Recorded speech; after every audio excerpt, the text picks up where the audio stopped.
2025.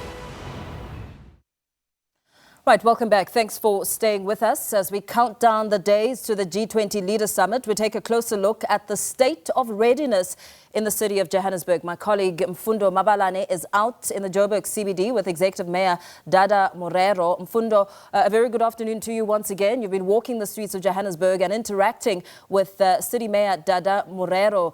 Do you get a sense in your interactions that the city is indeed ready to host international dignitaries in about 11 days' time? Good afternoon, Paul, yet again, and good afternoon to our viewers. That is the exact question we want to ask the Executive Mayor, that are they ready indeed to host a world-class event, because world leaders are descending on our country in a short bit, specifically in the city of Johannesburg. He joins me this afternoon. Good afternoon, Mayor. Thank you very much for joining us on Point. Good afternoon, Mfundo. Mayor, thank you very much for joining us on the program. I said a bit earlier on that this specific location, De Villiers Street, is symbolic because 3 weeks ago it was the site of serious contests. You decided to assert yourself, enforce your bylaws. You removed informal traders from this very street. Everybody would remember that specifically on De Villiers, you would have had piles and piles of clothes here. People could hardly walk, but today we've been walking up and down in preparation to meet you here, and it is absolutely clean. But we will talk more about that court order. I want us to start with really what has become the most important right now, 11 days to the G20 Leaders Summit, in collaboration with the 3 tiers of government, that's national, provincial, and yourselves as local government. You have been working hard to ensure that you host a world-class event. Are you ready?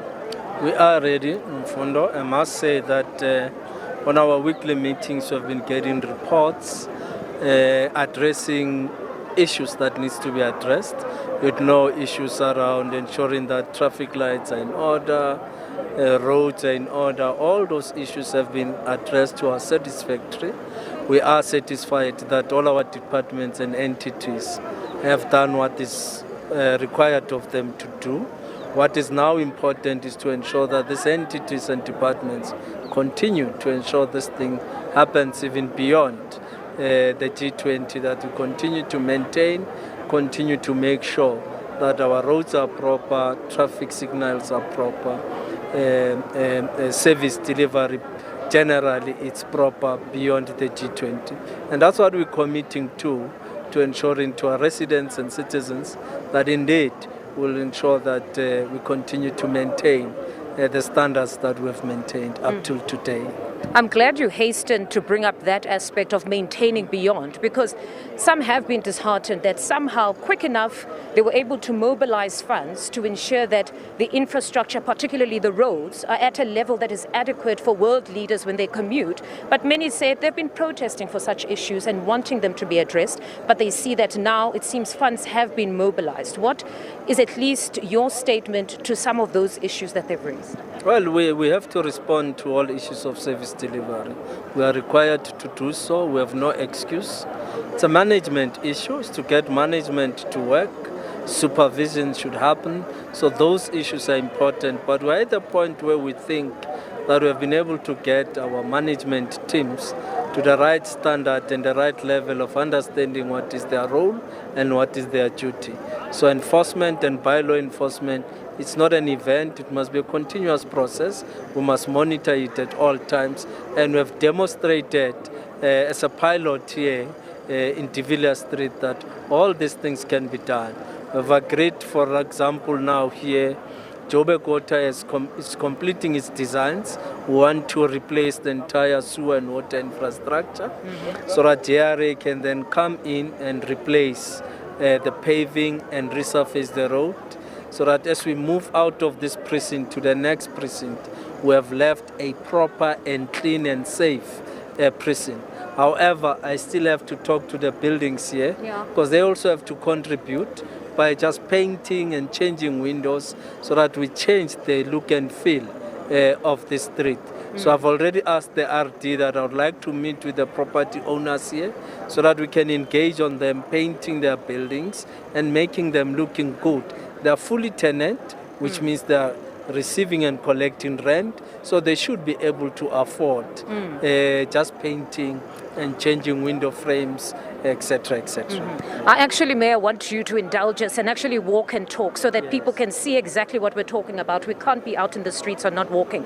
But this specific street now, when you speak about beautifying the street, there was a court order. It ordered you last week to go back, re-register and verify all of those people that were selling on the specific street, because many of them were complaining that they are not foreign nationals. They have their documentation, and for the longest time they have been earning a livelihood here, and now unfortunately that has been compromised. The question is, because the clarity is needed, the question is whether was this an intention to beautify the city, or was it also an exercise to establish who is a foreign national and not, and actually take everybody to go and trade in the designated area? Well, the project was really about bylaw enforcement, ensuring that those that are trading in the right places and are allowed to trade by having permits. So that process we have done, and I think the city was correct. Out of the 500 and odd list that was given to us during the court proceedings, we only had 93 people that has come out for registration and verification, and the entire 93 are South African citizens, and indeed will be allocating them proper spaces where they should be trading. We're given 18 days to conclude that process, but till today, since we started, it's only 93 that has come through, which says the city was correct to say that the bulk of those that were trading here were trading illegally and did not even have permits, and they were in the spaces that were not meant for trading. If you remember, they closed the entire section here, and where were the people supposed to move? No, most certainly. At least there's space now to move. But then in that designated area, will their business not be compromised? Because, of course, it is important to enforce bylaws. It is a difficult and unenviable position you found yourself in. But where they have been now designated, are they still able to get enough clientele? Yes, the clients will come. In fact, opening up the street the way we have done, they will then have access of customers coming through. In fact, this situation was a problem, because it was impacting on businesses. And by the way, there's a lot that is happening in this precinct, and would want law enforcement agencies, the police in particular, to really come on board, help us deal not only with bylaw enforcement, but with crime. There's a lot of crime that is happening here. There's a lot of drug selling that is happening here, and we need the police to come and help us to deal with the levels of drugs that are being sold in this area. Now, Mayor, you also co-chaired the U Summit. Now, specifically when it comes to the U Summit, beyond, the U20 Summit. Now, beyond the U20 Summit, you put together what you would call the U20 communique, which is essentially the line of march for urban areas and some of the challenges that you want to address. In that report, among others, your call or demand to the G20 was to recognize the indispensable role of cities in addressing global challenges. Just expand exactly what was that line of march. Well, what we are saying to governments, to national governments throughout the world, that cities cannot be bystanders. Cities must be at the center of development, because that's where service delivery happens. Cities are at the cold front of service delivery, and cities must be part of the round table. Cities cannot not be in the table, because they are in the cold front. And therefore, that's what we're calling for, and saying to the G20 meeting that they must recognize the important role that is played by cities. And that is why we are saying national governments must prioritize financial allocations, should be proper and be allocated to local government. I'm glad that in South Africa, a discussion around restructuring of division of revenue has already started, because our argument is that more money and resources should be directed at local government.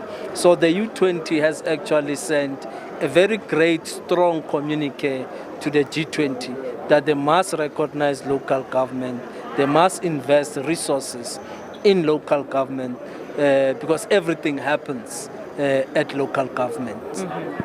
Now, beyond this, of course, a number of issues. I can see that at least on your readiness as a city, you seem to be quite confident that you are ready to host this event. But on another matter that has been raised that needs some sort of clarity, it's when it comes to water infrastructure. We have taken our reporters to various parts of Johannesburg, and many have come back speaking about a missing 4 billion. And you hosted a media briefing to somewhat clarify whether there is a missing 4 billion or not. Is 4 billion missing, which was intended to ensure there's better infrastructure for water? No. The money is there in the city's accounts. Bulk of it is in Joburg water account. So the money is there. It's an accounting issue. It's a sweeping account. So the money comes in and you sweep it to the main account of the city, then it goes back. I think financial people or accounting people will understand better what it means, but the money is there in the city. There's no money that's missing. And part of the money will be reinvested into the water infrastructure. We're also undertaking what we call service entities reforms, where we are looking at beginning to reinvest the bulk of the revenue from those entities into the infrastructure. It is water, electricity, roads infrastructure, and waste management. Now, you also have decided to embark on an ambitious new program, which is called the Clean City CEOs program. We saw this poster actually 2 weeks ago, where you were encouraging citizens that wherever they see problems that need fixing, they need to tag you, and then you come right away with CEOs. Where do the CEOs fit in this whole program? Well, this is an exciting campaign for us. The CEO and city partnership program. It's an exciting program because we are saying to all CEOs who have an interest in the future of Johannesburg, in the future of protecting the interests and the investments, let us all come together, work in reclaiming our city and making our city to work. So I believe that it's an exciting program, and we're already sitting at about 77 CEOs that have confirmed that they want to participate and fully participate in this program. And we're continuing to invite as many businesses and companies, because I believe that once we can reclaim and re-beautify our city, especially the Joburg CBD, we stand a better chance of positioning South Africa once more as an investment destination. And in doing so, it means businesses will come into our country, partner with local businesses, and we can grow the economy together. So it's an exciting program because CEOs are saying we've got an interest that Johannesburg must succeed, because if Johannesburg succeeds, the country succeeds. Indeed, it is our economic hub, after all. Now, speaking of reclaiming the city, beyond the city in urban areas, there's another phenomenon of urban areas, or at least these affluent suburbs, where you're seeing an area where shacks are popping up.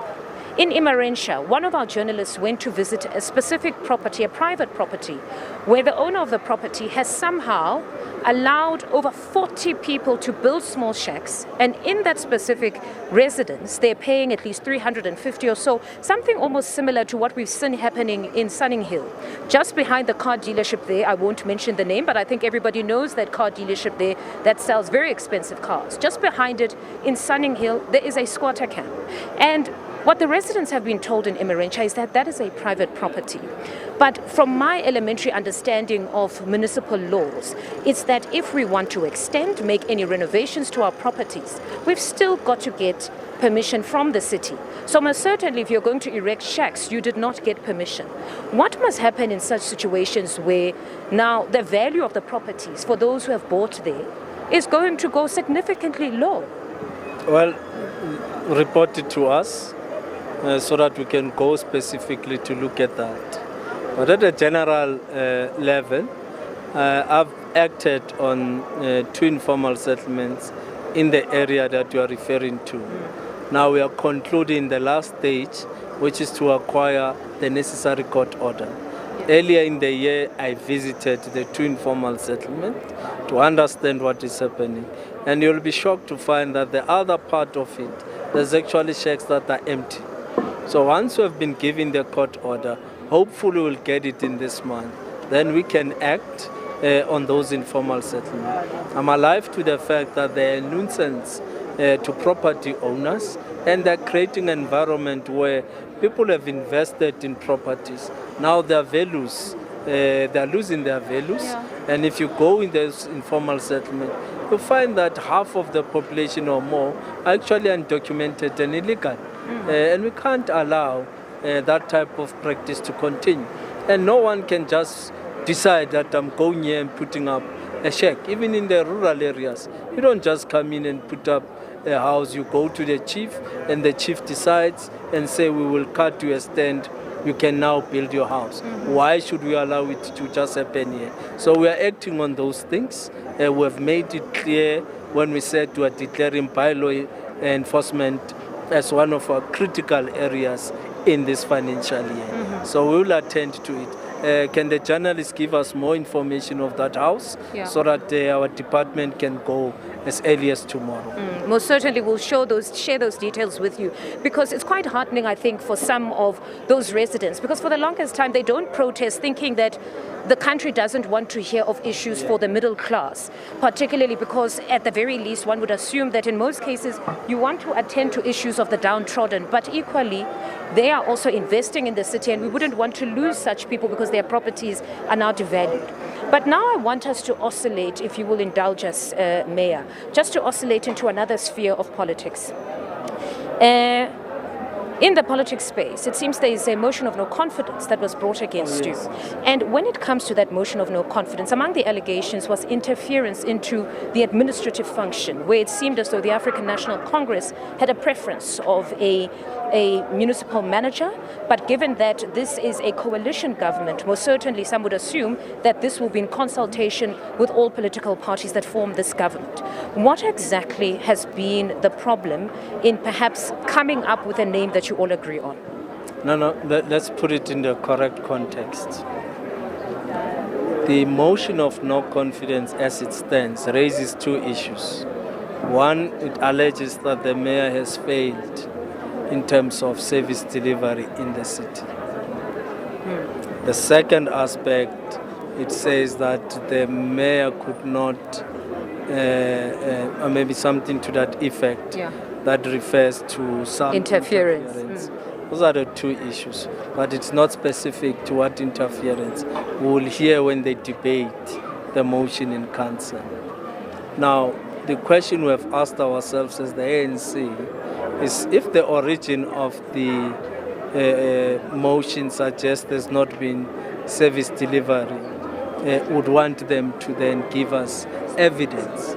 Because since we came into office, we have declared every week, every Tuesday, a high-impact service delivery, going into all the regions, ensuring that we deal with stormwater, potholes, etc., etc. So they will have to demonstrate in council what do they mean, that there was lack of service delivery. They must also demonstrate in council, when they debate their motion, what is it that they call interference.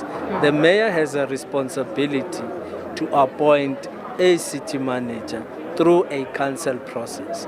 The process was started in August, where we started the shortlisting, interviewing, and all those processes were concluded. And the mayor took a report to council, I think a week ago, if not 2 weeks, for council to approve on the candidates that they prefer. Now, the process would naturally take at least a period of between 3 to 5 months, because you have to go through interviews, you have to go through vetting, you have to go through competence assessment, you must still do the interviews themselves. So it's not a quick process of selection of a city manager.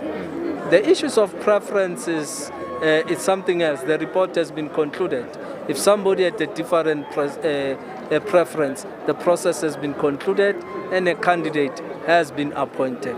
The ANC's message remains that administrators should be insulated from coalition arrangements. Because once you allow that, you run a risk of not getting the best candidate, but you will get a candidate of consensus of political parties, and that's not what we want. But if the mayor has that prerogative to say he can choose. Most certainly, if it's a government that is formed with the collective, other political parties, most certainly in this new phenomena of coalition governments, it means some would have an appreciation or be alive to the fact that there would be significant consultation among yourselves as political parties before a decision is taken. But we'll park that for now and take you back to the service delivery matter. It would be remiss of me to not probe further on this part when you say that the city has delivered. The results are impeccable because we know the water situation in Johannesburg. We have been reporting extensively on it. There's been water throttling. These are issues where Rand Water has held numerous media briefings to at least allay fears. Yourselves, you have tried to host those briefings to say this is a problem, the infrastructure is aging, the funds are not there. So at this point, when we say that service delivery has been at a great level, are we really being genuine when it comes to that, to say it's where you would want it to be? I'll respond this in this fashion, Mfundo. The daily experience of Joburgers, it's okay. They wake up in the morning, they've got water. Very few isolated areas that has had water challenges. Throttling refers to consumption, that Joburgers are now consuming more than what has been apportioned to it by Rand Water, which forces us to throttle in an attempt to try and reduce the consumption of water in Joburg. Now, areas that have been battling and struggling in the main is Ward 66, Ward 118, that have been battling with water supply. We have resolved Ward 82 and Ward 69, Coronation, Westbury. Those areas, at least now, we have been able to resolve the problems that they were faced with. It's a historical problem that we have said. The infrastructure in that area has badly decayed and requires refurbishment. And that is why we invested at least to date almost 800 million in that area to address. We are rebuilding 2 pumps in that area. We have built a reservoir in that area, 26 megaliter reservoir. We have also refurbishing the 2 reservoirs in that area. So But that Mayor, we address the problem once and for all. the throttling, though, you say is due to high consumption. But is the high consumption not due to the issue of urbanization, which speaks to improper planning on the part of leadership here, that if you knew that many people are migrating to Johannesburg, the infrastructure would need now to be at least assisted, that you need to boost it, get more infrastructure to accommodate the numbers that are migrating to Johannesburg? Good question, Mfundo. The numbers that we are seeing there are not registered in the city, first and foremost. Now, the numbers that we are seeing, it's informal settlements that is uncontrolled and are happening without the city's control. People invade land, and as a result of that, the city is unable to plan to deal with that impact.